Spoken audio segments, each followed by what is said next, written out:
Hey there, I am Barb Higgins, and this is 1,000 Tiny Steps.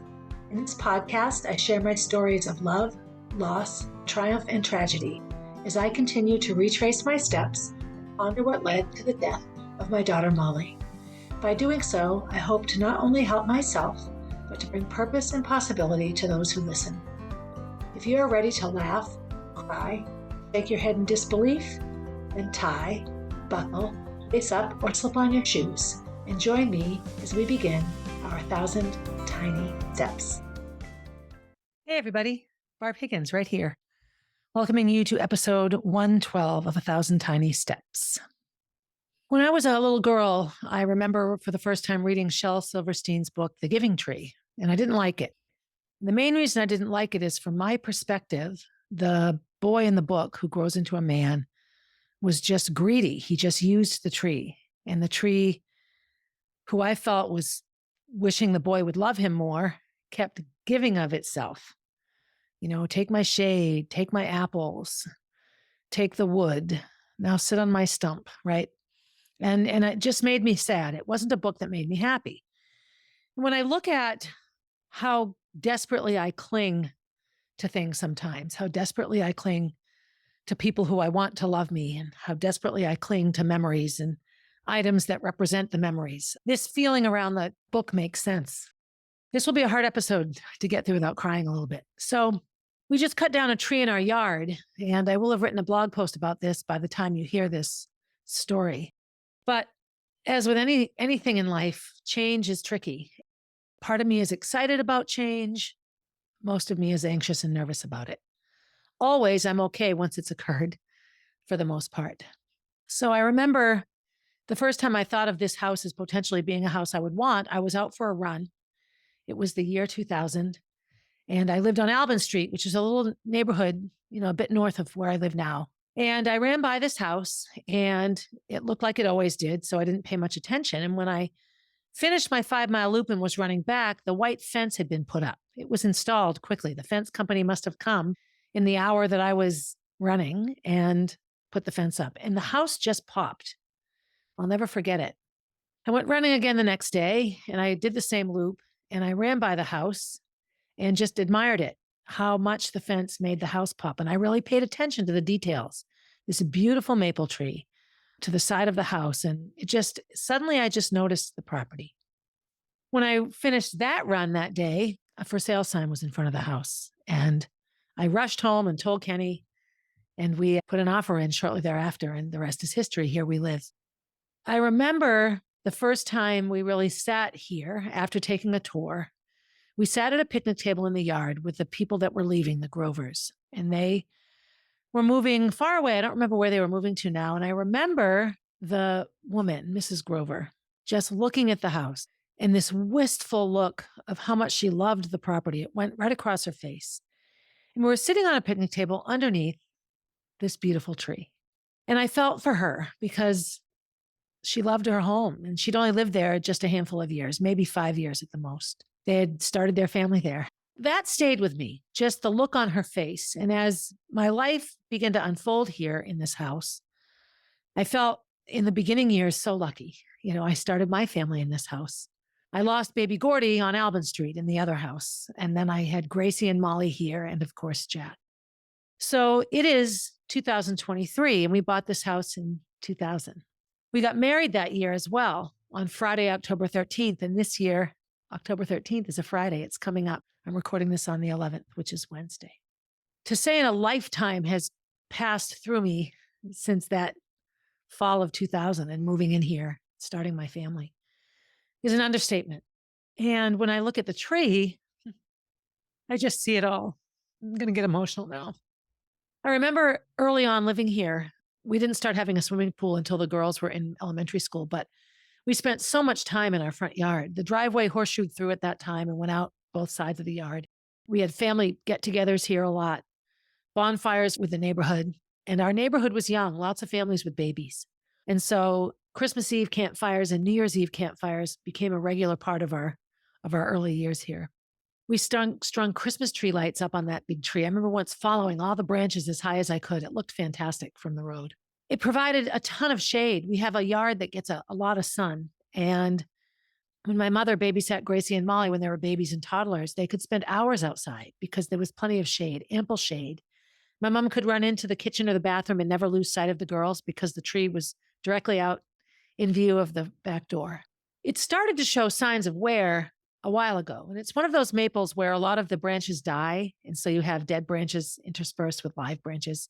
The leaves turn red in the fall. I think it's a sugar maple. I think that's what it's called. It just was a part of our life. I can remember raking up piles of leaves, piles and piles of leaves. My first memory of the tree needing to be trimmed in any manner was probably the summer of 2004. My Peppo had died and we had a big family get together after his funeral. And my cousin James cut a branch off for us. It was dying. It was just this big low branch. Right in the middle of the party, he cut the branch off. I think I have it somewhere on a computer with video somewhere. In the years that followed, we got rid of a couple of bushes that Gracie was allergic to. We chopped up the driveway, made a big sand circle for the pool. In 2008, when Gracie and Molly were in kindergarten and second grade, there was a big ice storm all through New Hampshire and everything froze and power was out for days and days. And the city came around after that and cut trees. They butchered the trees. And I don't say that to be mean. Arborists are expensive, but we had some beautiful trees along our streets that were they interfered with power lines. Concord still has all its power lines above ground. Newer neighborhoods, they're buried, but not now. And so our tree got, the branches that went over the power lines were just unceremoniously removed. So we had kind of a straight tree on one side and a full tree on the other. That was 2008, 15 years ago. And as the years have gone by, we've just noticed each year the tree begins to turn a little earlier and the signs of age were coming. This is the fall of change in my life. Landscaping is commencing this week. The kitchen reno will start in a couple of weeks. And the tree needed to go. And so yesterday, I was driving home from working out, yesterday meaning the 10th of October, and I did a Facebook Live about it. I came home to find just a tall, single stump of a tree, that trunk that went all the way up to as tall as the tree had been. It was like the center of the tree. And Rocky was up there in his bucket. Rocky's our tree guy. And he was just, now sawing off chunks and pushing them down, making a pile of wood in the yard. And it became evident how much rot was in that tree from about 2 feet up from the ground throughout most of the tree until about maybe 3/4 of the way up. Every branch was hollow or had really sticky, mucky pulp in the middle and not clear wood. We're lucky because a tree like that can fall over. We would not know. You can't see inside the tree, kind of like how brain tumors hide in the head, right? And in the process of cutting the tree down, obviously 9 gazillion emotions come through to me. And I got thinking about the giving tree and how when I look at us in that tree, we took from it and allowed it to give to us every single day we lived here. I remember our neighbors, Lucy and Rosie, got a swing set for Christmas, and one of their clue gifts was a swing. It was like a round plastic disc with a string that went up the middle or a rope that went up the middle. So one person would sit on it and hold the rope and swing. And we hung it from our tree. David and Kenny hung it from the tree by a chain. And it ended up staying there. It stayed there until after Molly had died. And that swing was so popular because you had to swing at an angle. You'd hit the tree or you'd hit the fence. It was wonderful. It was a go-to immediately when kids were in our yard. When we came home from the hospital without Molly, May 7th, 2016, a friend of mine was here who has a thin veil in her life between here and the other side. And she got this funny look on her face. And I asked her if she was okay. And she said, Molly's on the swing. Molly's on the swing. And so whether or not Molly was actually on that swing, I believe that she saw her there. And I've seen her there in my heart hundreds of times since that day. When the swing finally broke and we had to take it down, it was just the chain with the hook. And I saw Molly there because it was the remnants of that swing. We used that tree for shade. We built fairy houses around the trunk. It was one of those great trunks where some of the roots bumped up and all these nooks and crannies down there for fairy houses. We raked up all those leaves, would jump in them every year. I would be upset with the tree for blocking sun from the pool, especially in the fall when the sun is lower in the sky earlier and the sun would go around the tree as opposed to over it. So we would lose sun in the pool relatively early. It was just a piece of us in ways that I can't even describe now. It also provided a barrier, a sense of of safety from the road around our yard. We live on a corner, so we have a busy road in the front and our small side street. But the tree was a bit of protection, a bit like a blanket. Probably wouldn't really protect us from anything, but it created closure in our yard. It felt closed in. And so it's been a struggle to really decide to cut the tree down. Our neighborhood is losing trees right and left right now because they're all 100 to 150 years old, and trees have a lifespan. So I've been remembering moment after moment. One winter, there was so much snow that when we shoveled the driveway, the snowbanks went up to the bottom branches of the tree. So Gracie and Molly could sit on a tree branch and their feet would touch the snowbank. Perspective changes. You know, that branch seemed so high in the summer and it wasn't high at all with the snow piled up to it. Lately, I've been taking pictures out the window, out the pantry window, out my bedroom window, out Kenny's bedroom window, from the porch, out the living room bay window. Pictures, pictures, pictures, because just like with Molly, it's all I will have left of that tree now. And when I try to replicate the pictures without the tree, I'm not taking a picture of anything. I'm taking a picture of a big open space. I'm photographing everything that was once behind the tree. And of course, this physical thing, this tree, in this story written by Shel Silverstein of the Giving Tree, just got me thinking of how much nature in the earth really does give to us. And how if we keep our minds right, we can take from the earth without ruining it. But I know I'm probably in a relative minority when it comes to looking at the earth that way. We call it Mother Earth after all, and we all know children behave the worst for their mothers because they feel the safest there. So when I look at how we treat Mother Earth sometimes, I feel like, of course, she's called Mother Earth. If it were Father Earth, maybe we'd be afraid of the patriarchal structure and we'd all obey the rules of Earth. I don't know. Here I am on October 11th, 23 years and a month or two since moving in here. And there's no tree there, just a stump, which will also disappear in the next couple of days. And what's my metaphor here? Well, there are a million metaphors. I never once took that tree for granted because I really loved everything it offered. I will say mowing the lawn underneath it in recent weeks has been stressful because I never know when a branch is going to fall down. We took from it. We took a lot. We were happy to use its shade. We were happy to decorate its branches. We were happy to shroud it with fairy houses. We were happy to attach a swing to it. I did wall balls against it. I did handstand walks. You know, I kicked up into a handstand on that trunk.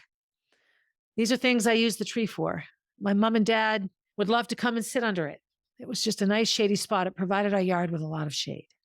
And then there's Rocky. And I think sometimes the universe guides us in ways we don't know. The tree needed to come down, but I hadn't been in touch with Rocky for a long time. And about 6 weeks ago, my neighbor across the road, Alan, needed a tree cut down quickly in his yard. He got up on a ladder to trim it and realized it was dead on the top. It was hollow.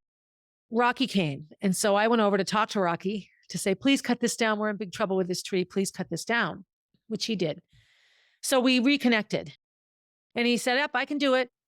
Rocky's a longtime Concord resident. Well, he lives just outside of Concord, but there isn't a yard in Concord that doesn't have a piece of Rocky's tree removal expertise on it. He's a classic New Englander, a little rough around the edges, has a thick down east accent, which is very similar to a Boston accent. Not a lot of ahs. It's a little more backwoods sounding than a Boston accent is. I don't know how to explain it. If I spoke in both, they would sound identical to people not from around here. He knows everybody, and a simple question will always yield a lengthy answer from Rocky. The last couple of years of Rocky's life, he's been battling cancer, and he's kicking ass. If you saw him, you wouldn't think he was sick. But he doesn't work as fast as he used to, and he's gotten very good at taking care of himself. This is a job in the old days he could have gotten done in less than a day. But he spent 5 or 6 hours yesterday and 3 or 4 hours today. You know, so one long day divided into 2 days here, removing the tree.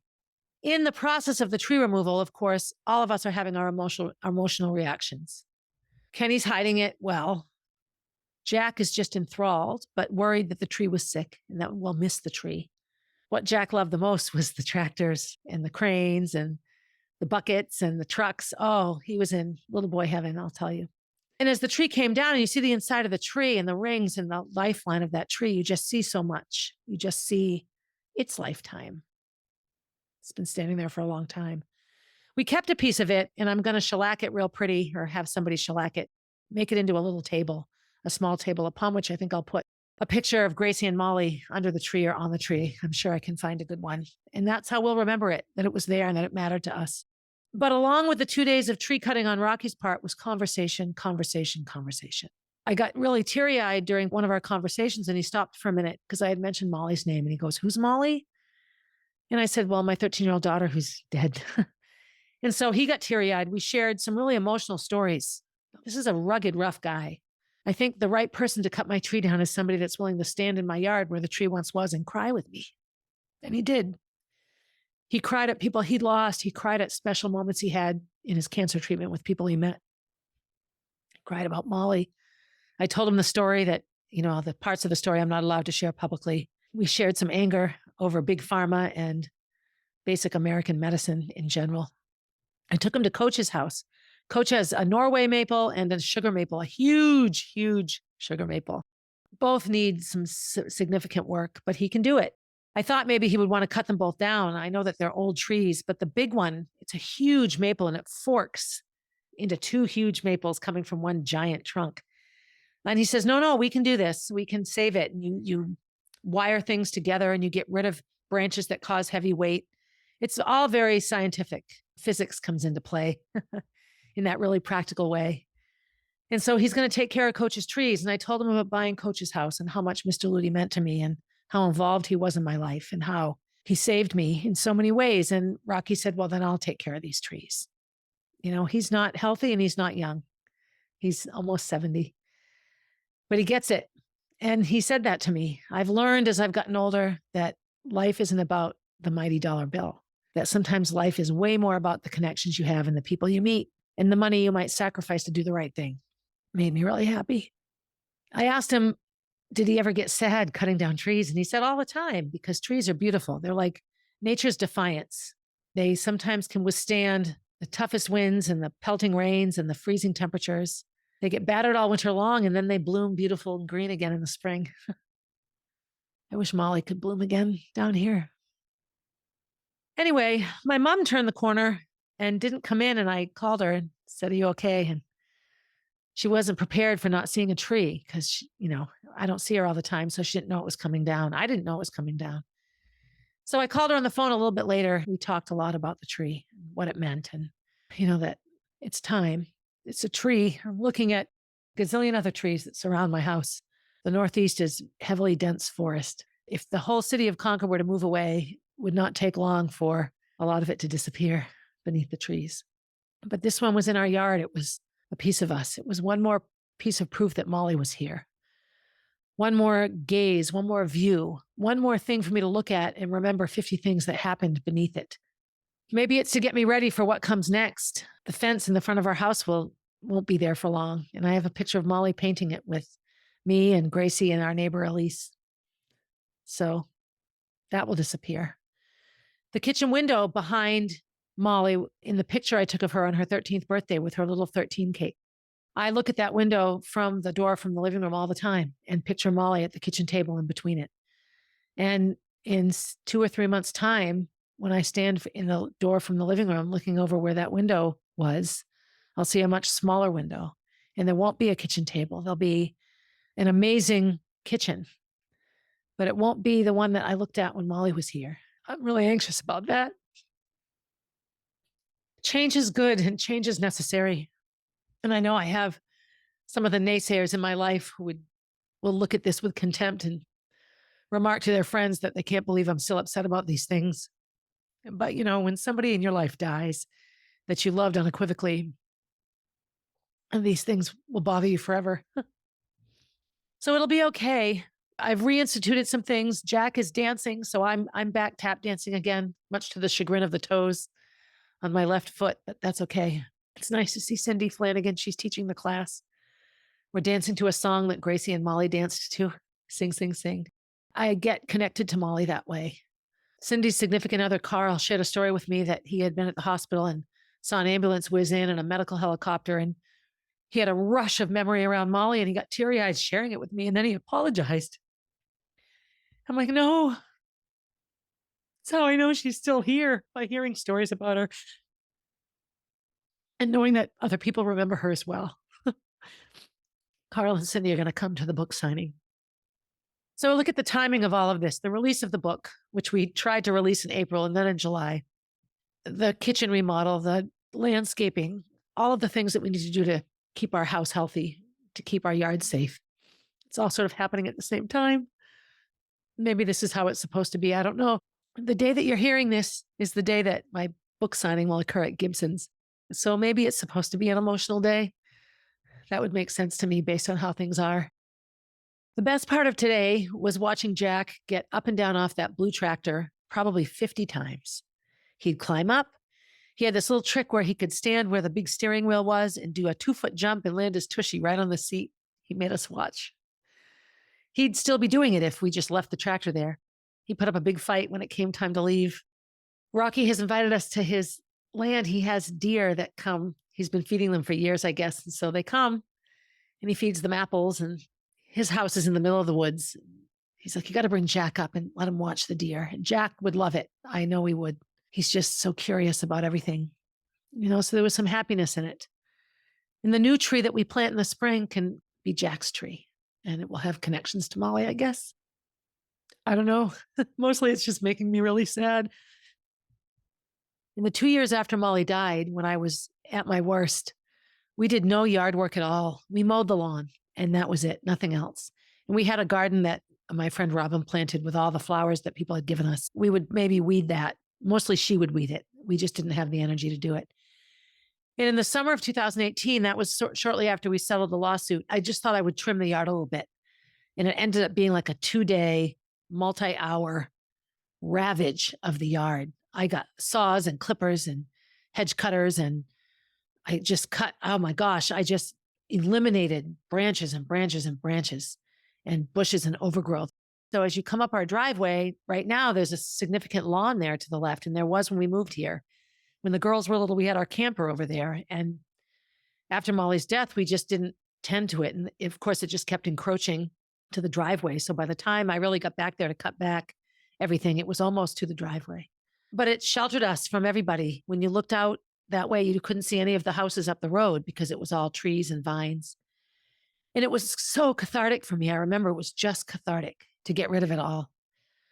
The hard part doing that was I would pull up weeds and I would find a necklace, a beaded necklace, or a gemstone, or a little pair of plastic sunglasses. And that was the enchanted forest when the girls were little. They used to put toys out there for the fairies all the time. And so I just started saving them in a bucket, in like a flower pot. Molly's pink arch that's falling apart. I think we finally put it in the dumpster because it was just not savable, I don't think. It was difficult, but it was also good. And little by little, we've rebuilt the enchanted forest and we've made the yard fun and happy as it can be. But today I'm just a mess. Maybe I shouldn't have recorded a podcast, but I feel like if I'm going to be authentic, I can't just be zippy little happy Barb all the time. Sometimes it's me, this Barb. So I guess if I have a message in this or a lesson to share, never advice to give, it would be that the story of my life, which is the good, the bad, all comes together. The picket fence of joy and grief, that even in this really, really sad, tragic day, I had so many beautiful moments. And I am having amazing memories looking back on the life of that tree in my yard and what the families before us shared from it. I don't think any of the Hart family is alive anymore. I should research that. They're the family that built our home.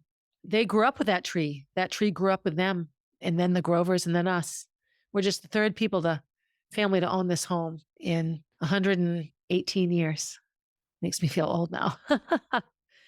Anyway, if you're local and you didn't know my book signing is tonight, come on down and join in.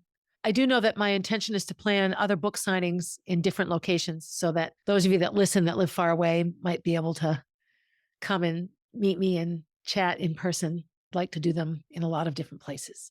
It's all available now. You can go online and buy it at all your normal Barnes & Noble and Amazon and those kinds of things. And also your local indie bookstore. Any indie bookstore will be able to get you a copy of my book. So if you have a favorite local bookstore that you like, order it through them simply because it's good to keep those businesses going. People that don't have access to a local bookstore, I can understand ordering it from Amazon. It's convenient and easy.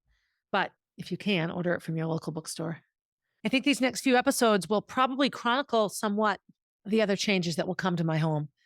The landscaping in the front and the kitchen, the bathroom and all that. So be ready and check out all my social media, of course, and also my website and email. If you don't get my email, sign up for it. I will never use it to sell things. As I've been rereading all the emails I've sent, and I read other emails that I get, I'm sort of just doing a blog post a week and an email blog post a week. Typically, my weekly emails are more of a blog post, a commentary or thoughts around what's happened to me in the week prior. And sometimes my podcast and my blog have nothing to do with the email, which I kind of like. It's just another way for people to keep up with me. And I have, I think, 70 subscribers. I should probably push it more, but it will never be a place to push a service on you, ever. I may definitely give information around Molly B Foundation events and ways to support that, but that will be it. I mostly want to stay connected to people. So if you feel like it, go ahead and sign up for my weekly email newsletter. Also, what you might do if you're a relatively new podcast listener, I divided my podcast into seasons when I was telling my life story. And season 8 has essentially been all of July, August, and September. Now we're into October. I stopped sort of doing the season thing, and I'm not sure if I'll divide these podcasts up and continue that or not, but listen to the seasons of Molly and listen to the seasons of Jack. You'll get a lot of information and backstory into some of the things you'll read about in the book. Won't give anything away. A written book is very different than a verbal podcast, but if you want an idea of what you might hear and see and find out in the book, I think season 1 and season 2 would be a logical place to go. A sort of exciting piece of potential news is that Virginia helped me write Motherland. In the grief world, siblings, children, and their trauma and grief are often overlooked. And so sisterhood is this like little generic name we thought for Gracie's book. It would be the very same story I told, but from her perspective. One of the best things about Virginia as an author is her ability to tell a story from 2 or 3 perspectives. So you'll read a chapter about an event, and then the next chapter will be the very same event, but how it was experienced through a different character. It's amazing. It's a really good way to get a full story. Gracie's story would be like that. Like, I talk about the last week of Molly's life, and Gracie can talk about it from her perspective. And so that's coming up. I mean, when I say coming up, a year or 2 down the road, right? I'm at a loss for a really good way to end other than to say thank you for listening to me talk about the tree. I'm pretty upset about it still. Be good to yourself, even if that means sharing a sad story with somebody. Be good to someone else. Listen to their sad story with an open ear and a tender heart. Find a tree to sit under and think about what it might have seen in its life. And as always, have a good day, everybody. Hey, thanks for listening and supporting the podcast. Feel free to leave a review and share my stories with your friends. Please reach out with your own stories, as I love connecting with my listeners. If you would like to get to know Molly, head over to mollybfoundation.org to see what she is all about. If you want to see what I'm up to next, you can find me on Instagram at barb_444. On Facebook as Barb Higgins, and at my website, 1000tinysteps.com. And while you're there, sign up for my newsletter, a weekly way to find out what's up in the life of Barb Higgins.